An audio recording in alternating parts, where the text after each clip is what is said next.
Bueno, entonces como repaso habíamos visto la estructura de los materiales, ¿sí?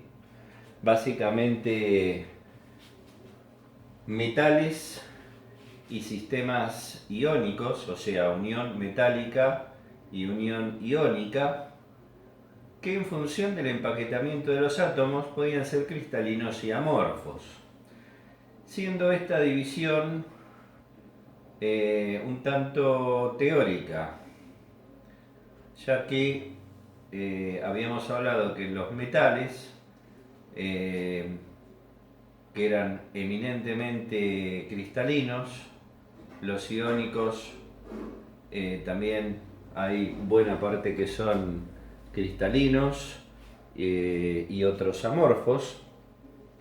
En una fase que llamamos cristalino, los átomos están ordenados de acuerdo con sus estructuras atómicas. Vemos por ejemplo a la derecha, en la parte A, un ejemplo de ordenamiento hexagonal, en donde van formando hexágonos perfectos. En cambio, los amorfos, los átomos no están configurados en redes espaciales perfectas, sino están desordenados. Cuando hablamos de fase amorfa, también se llama fase vítrea, y un material amorfo se denomina vidrio. Es muy importante no confundir lo que es una fase vítrea, ¿sí?, con una cristalina. De nuevo, cuando hablamos de fase vítrea, hablamos de materiales amorfos, o sea, materiales cuyos átomos en el estado sólido están desordenados. En cambio, cuando hablamos que un material es cristalino, hablamos que los átomos están ordenados cuando el material se presenta en estado sólido. Volvemos entonces a hablar de las distintas estructuras, ¿sí?, cúbica, hexagonal, trigonal, tetragonal, en que pueden estar tanto los sistemas metálicos como las cerámicas, por ejemplo, que conforman, básicamente son sistemas iónicos. Empaquetamientos atómicos, esto es todo un repaso, ya lo habíamos visto, lo que es un cúbico centrado, ¿sí?, con ejemplos. Los metales, por ejemplo, tienen tres tipos de estructuras o empaquetamientos. Aquellos que ya vimos: cúbico centrado en el cuerpo, cúbico centrado en las caras y hexagonal. Cuando hablamos entonces de fuerzas que están aplicadas a finalmente los diseños que nosotros realizamos, que son sólidos obviamente, esas fuerzas finalmente externas aplicadas sobre los cuerpos terminan interfiriendo o coaccionando lo que son las fuerzas internas entre los átomos, que son las fuerzas interatómicas, ¿sí? Por lo tanto, cuando nosotros decimos que una pieza fue sometida a una fuerza aplicada sobre un área específica, o sea, una tensión determinada, y que esa tensión llevó primero a superar un límite elástico, luego a superar un límite plástico y finalmente a llegar a la rotura, diremos que al llegar a la rotura lo que se están produciendo es justamente la destrucción de las uniones interatómicas. Ese es el corazón o el centro de la cuestión. Entonces, ¿cómo se produce una deformación plástica? Analizado a nivel, a escala atómica, a través de planos de deslizamiento. Y los planos de deslizamiento, vamos a ver que, como indica la figura, ¿sí?, no se rompen, en forma rectilínea, sino a través de planos de deslizamiento que van en ángulo a la superficie, ¿sí? Estos planos de deslizamiento lo que hacen es estirar esas uniones en lo que es la deformación elástica en primera parte, después en la deformación plástica y finalmente el material con unas fuerzas suficientemente elevadas terminan rompiendo porque se rompen esas uniones interatómicas a través de los planos de deslizamiento. Esto es el corazón de una rotura o de una deformación, tanto deformación plástica o elástica, las diferentes etapas que se van sucediendo, observada o analizada desde el punto de vista atómico.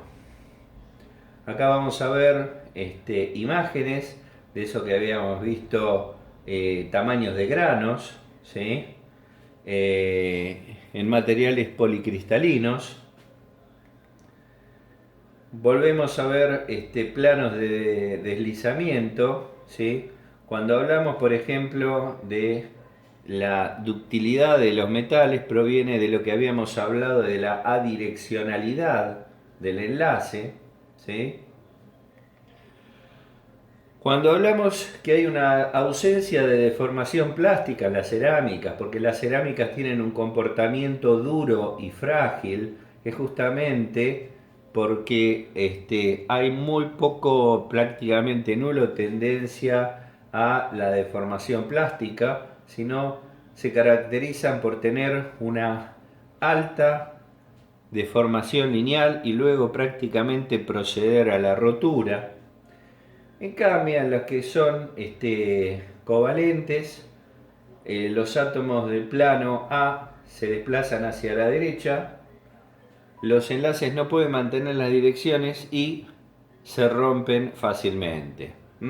Estas son las cerámicas iónicas y el comportamiento en las cerámicas covalentes. Los mecanismos de endurecimiento de los materiales, muchas veces nosotros decimos, bueno, ¿cómo hacemos que este material, que es muy dúctil, ¿sí? se transforme en un material más duro? O sea, a veces se habla de mejora de propiedades, indicando el endurecimiento de los materiales, que generalmente se busca como una mejora, pero a veces también no es bueno tener un material muy duro, entonces hay que ablandarlo. Todo esto depende del uso a que esté expuesto nuestro diseño. En general, y esto es central para entender todo lo que después vamos a ver en la primera parte del año, que es metales, ya sea sistemas ferrosos y no ferrosos, hay 5 mecanismos de endurecimiento. Uno es por solución sólida, o sea, aleaciones, cuando combinamos distintos elementos sobre una base metálica, como puede ser, por ejemplo, la base metálica hierro al cual adicionamos carbono, que entra en un principio en solución líquida y cuando lo solidificamos queda en solución sólida, endureciendo el material por precipitados duros, por tratamientos térmicos, por trabajado en frío, que también es forjado en frío, y por tratamientos superficiales.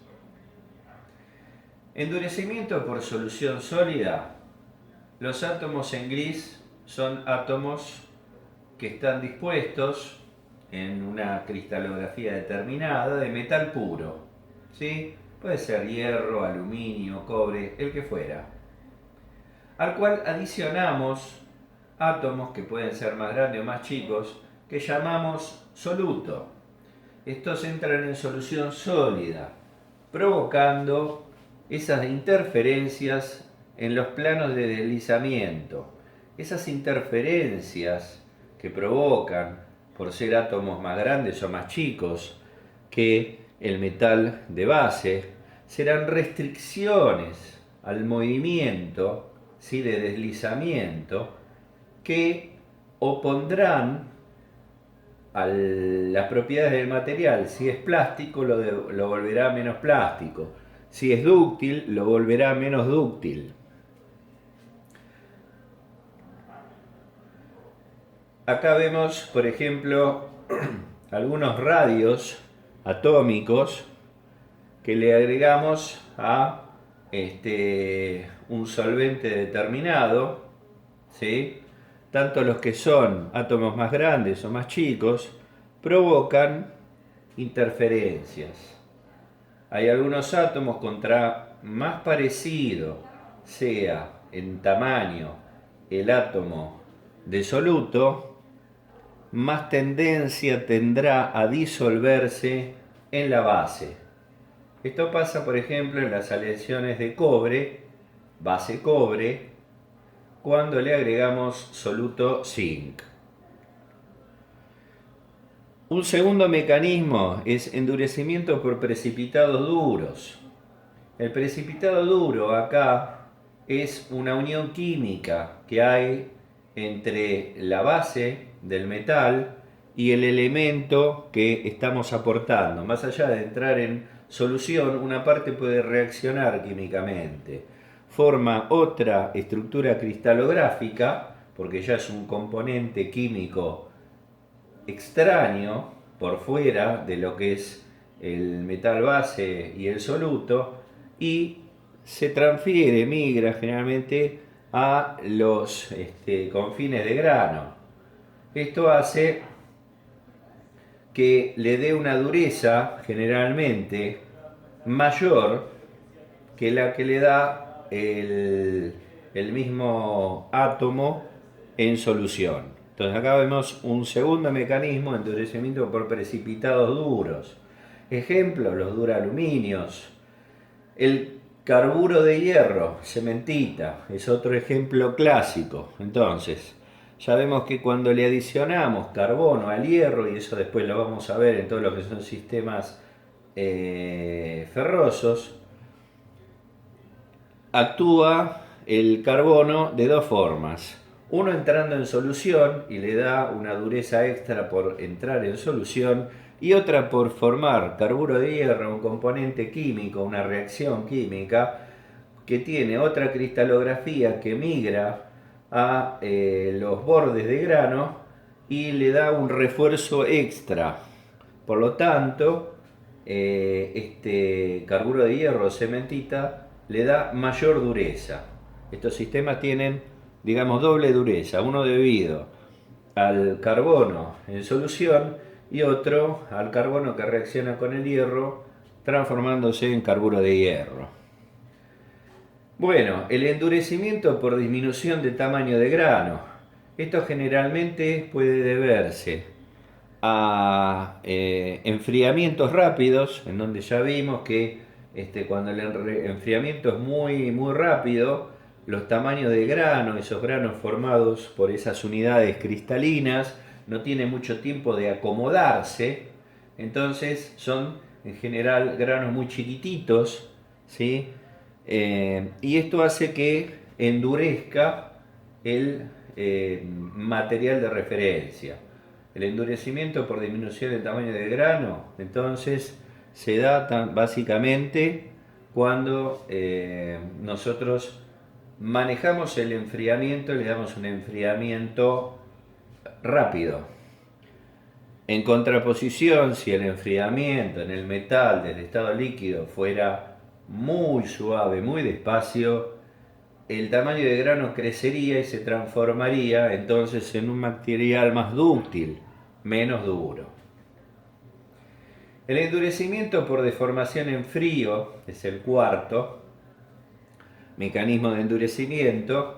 Es cuando se deforma un material a una temperatura baja por forja, o sea, deformación en frío, golpes, ¿sí? Esto hace que el tamaño de grano se parta, ese tamaño de grano interno, por los golpes recibidos y queden formando fragmentos. Esos fragmentos es como si el tamaño de grano fuera menor, hace que el material se endurezca. Si nosotros un hilo de cobre lo golpeamos, el material cobre, aún puro, que es un material muy dúctil, muy plástico, va a tender a endurecerse. ¿Por qué? Por endurecimiento, por deformación en frío. ¿Sí? Bueno, nuevamente el trabajo en frío incrementa la resistencia. Hay algunas gráficas, ¿sí? Que indican que a medida que el material se hace más resistente se vuelve más frágil, por lo cual nosotros decimos que a mayor dureza, mayor fragilidad, siempre van de la mano. Y finalmente, el último paso por tratamientos superficiales. Se basan en incorporar sobre la superficie de algún metal previamente calentada diversos elementos. Carbón, nitrógeno. Esto básicamente son los elementos básicos de tratamientos superficiales que se le aplican al hierro. Después, en las próximas presentaciones de los ferrosos, el hierro y sus aleaciones, lo vamos a ver con mayor detenimiento. El carbono, al agregárselo en la superficie del hierro, básicamente al rojo, lo que hace es una reacción química, forma cementita. Por eso es algo parecido a lo que vimos hace un rato. Este material le confiere dureza extra, carburo de hierro. El nitrógeno reacciona con el hierro, también dando nitruro de hierro, que también le confiere en la superficie una dureza extra. Todas estas, procesos que llevan a tener materiales más duros, en algunos casos pueden ser restaurados a través de procesos de recocido. El recocido, la recocción, en general consiste en calentar el material a una temperatura y tiempo adecuado, ¿sí? Para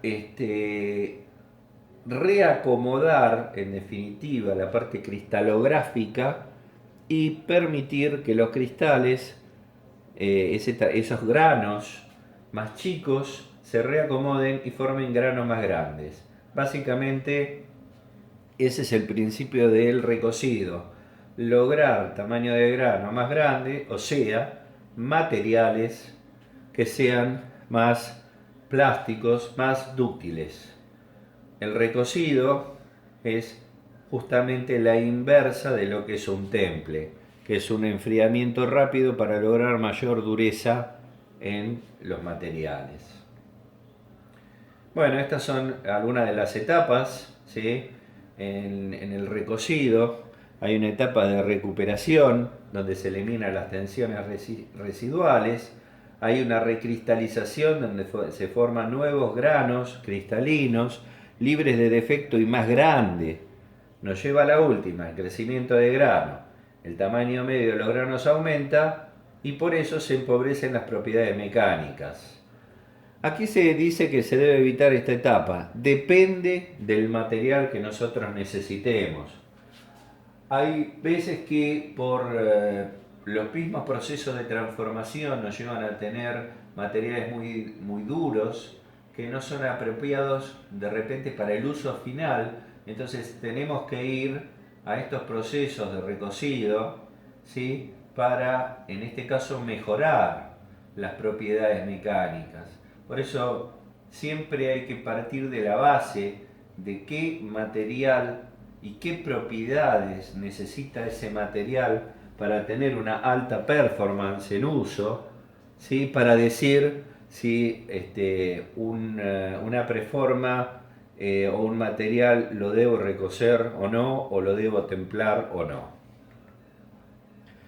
Bueno, acá vemos la recocción o el recocido de un latón que se produce a 580 grados. Piensen que la temperatura en general de fusión de los latones, que es una mezcla de cobre y zinc, están en los 1150, 1170 grados, por lo cual la temperatura de recocción aquí es una temperatura prácticamente intermedia. Se deja un tiempo y después se enfría paulatinamente. Esto hace que las propiedades mecánicas de los materiales, en este caso, en un recocido, se vuelvan más dúctiles, más plásticos, con mayor fluidez. Este es un proceso clásico de solidificación. Ustedes van a ver que en todos los procesos de extracción de minerales de la tierra y en algunas etapas siempre va a existir un proceso de fusión en donde el metal o incluso en los cerámicos se llevan a temperatura de fundición en donde el metal está en estado líquido y luego se enfrían, por ejemplo en lingoteras. Bueno, este es el proceso de la solidificación, ¿sí? Todos los materiales vítreos y amorfos y los materiales obviamente cristalinos han pasado por un estado fundido, ¿sí? Incluso los polímeros, después vamos a ver en el capítulo de los polímeros, también pasan por un estado fundido que es muy diferente a digamos, la fusión de un metal o de un material iónico. Bueno, esto es un perfil de evolución térmica, ¿sí? Durante la fusión, como pasa del sólido, sólido, líquido y finalmente termina en estado líquido. Hay siempre una temperatura TF de fusión por encima de la cual vamos a tener el metal o el sistema iónico, la cerámica, en estado líquido. Esta es la evolución térmica durante la solidificación, ¿sí? Siempre se produce un subenfriamiento al principio. Podemos ir, para que el material solidifique, obviamente es necesario que el líquido esté por debajo del ATF. En la transformación del estado de líquido al sólido se desprende energía. Siempre vamos a tener procesos que termodinámicamente hablando los llamamos procesos exotérmicos. Bueno, acá volvemos un poco a un análisis microscópico de la nucleación, cómo están esos átomos en estado líquido, nadando, separados entre sí, a medida que en estado desordenado, con energías cinéticas para cada uno de esos átomos elevadas. Cuando empezamos a quitarle calor, bajamos la temperatura, es justamente el proceso de enfriamiento, solidificación, comienza la nucleación, que es lo que se puede ver en la segunda parte, como esos átomos empiezan a acomodarse en un estado cristalino. Ese estado cristalino, a medida que avanza la nucleación, va aglomerando todo el resto de los átomos y van adoptando todo una nucleación que es la formación de núcleos estables, ¿sí? Ese es el proceso básicamente de solidificación analizado a escala atómica. Bueno, las nucleaciones pueden ser homogéneas, en donde los núcleos se forman en el interior del líquido, sin la participación de ninguna superficie sólida, o heterogénea. Generalmente, cuando nosotros hablamos de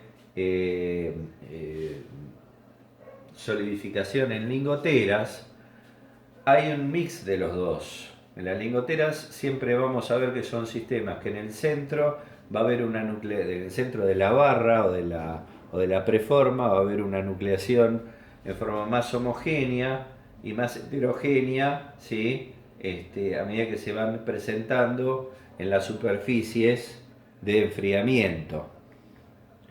Esto es un poco la explicación del proceso de solidificación en un molde, que es un proceso sui generis, en donde siempre un líquido va a requerir de un formato, de un molde que se está enfriando, ¿sí? Los granos que se enfrían más rápido son los que están sobre la superficie del molde, son los granos equiaxiales, por lo que generalmente van a ser de tamaño menor, porque van a enfriarse rápidamente, mientras que los granos del centro de la lingotera siempre van a enfriarse mucho más lentamente que los de la periferia. Por eso siempre los procesos de solidificación en un molde no son sistemas de solidificación perfectos. Bueno, finalmente acá vemos dos figuras. Uno es un lingote de plomo, como en una clásica lingotera, y lo que se observan son los tamaños de grano a simple vista, y otros son un hilo de cobre magnificado, ¿sí? Por lo menos 500 a 1000 veces, mostrando cómo están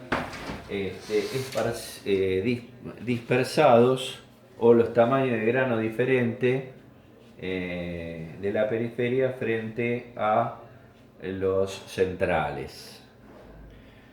Bueno, en los procesos de solidificación en un molde, esto lo vamos a ver en forma genérica, porque seguramente lo vamos a ver también en todo lo que es materiales ferrosos o no ferrosos. En los procesos de solidificación siempre hay defectos, ¿sí? Uno es la segregación, que es la variación de la concentración de solutos en sistemas en aleaciones, soluto solvente, ¿sí? Y otro puede ser, por ejemplo, porosidades y cavidades internas, que esto le da una discontinuidad en tanto la resistencia a la corrosión como en las propiedades mecánicas que puede tener esa preforma, ¿sí? Si enfriamos el líquido muy deprisa, tendremos un sólido con una estructura desordenada. Tendremos un material amorfo, símil vidrio. Será muy duro y frágil. En los metales, como tiene una estructura cristalina simple, podemos obtener una estructura amorfa, pero si lo enfriamos muy rápidamente, ¿sí? Fíjense que estamos hablando de 1.000.000 de grados centígrados por segundo. Entonces ahí podríamos tener un vidrio metálico. ¿Para qué sirve hoy por hoy? Bueno, tiene muy poca utilidad, es solamente un tema de análisis teórico. En general, los metales nos va a interesar, obviamente no que tengan características de vidrios, sino en la mayoría de los casos nos va a interesar que tengan la estructura cristalina estándar, ¿sí? Cerámicas y polímeros tienen estructuras en general cristalinas complejas. Hasta en enfriamientos muy lentos se pueden obtener materiales amorfos. De hecho, los vidrios forman parte de la familia de los cerámicos, ¿sí? Dióxido de silicio, más alúmina y más otros componentes, y tienen características amorfas o cristalinas. Bueno, los vidrios metálicos ya lo vimos, ¿sí? Podemos tener aleaciones amorfas metálicas, aunque generalmente lo podemos utilizar a escala industrial, pero son casos muy puntuales. En general, los metálicos no lo vamos a utilizar en estado amorfo, sino lo vamos a utilizar con temperaturas de enfriamiento estándar en estados, digamos, metálicos, cristalinos. Bueno, un vidrio, entonces esto es ya un repaso general de todos los materiales que nos vamos a encontrar a futuro. Es un líquido que está enfriado por debajo de su punto de fusión, queda con condiciones con propiedades físico-químicas de líquido, pero es un sólido. ¿Sí?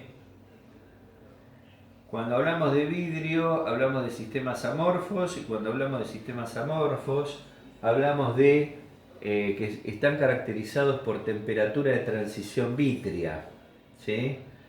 Estas temperaturas de transición vítrea no son las temperaturas de fusión, es un parámetro distinto que define la temperatura de transición vítrea, básicamente qué tipo de material amorfo tenemos. Bueno, acá vemos esta transición vítrea que algunos tipos de materiales lo podemos tener, ¿sí? Vamos a ver en los polímeros. Los polímeros siempre van a tener una fase totalmente amorfa o semicristalina. Esto es una parte cristalina y una parte amorfa. Una parte, digamos, cristalina conformada por estructuras espaciales ordenadas, y otra parte estructuras espaciales desordenadas, que es lo que llamamos vitrio o amorfo.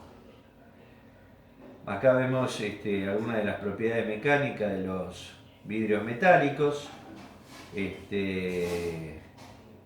La fragilidad de un vidrio metálico es una medida de la velocidad de cambio de viscosidad en torno a la transición vítrea. ¿Sí? En polímeros decimos que cuanto más estamos dentro de lo que es cercano a o por debajo de la temperatura de transición vítrea, más duro y frágil va a ser el polímero. Cuando superamos esa temperatura de transición vítrea, va a empezar a relajarse y ese mismo polímero, de un polímero duro, va a empezar a ser más plástico. Las propiedades mecánicas de los vidrios metálicos presenta una zona elástica. El módulo de Young es ligeramente inferior a las aleaciones cristalinas. ¿Sí? El límite elástico sigma I de los vidrios metálicos suele ser un 30% superior a la formación del límite elástico. Vamos a pasar rápidamente lo que es vidrios metálicos, ya que los usos son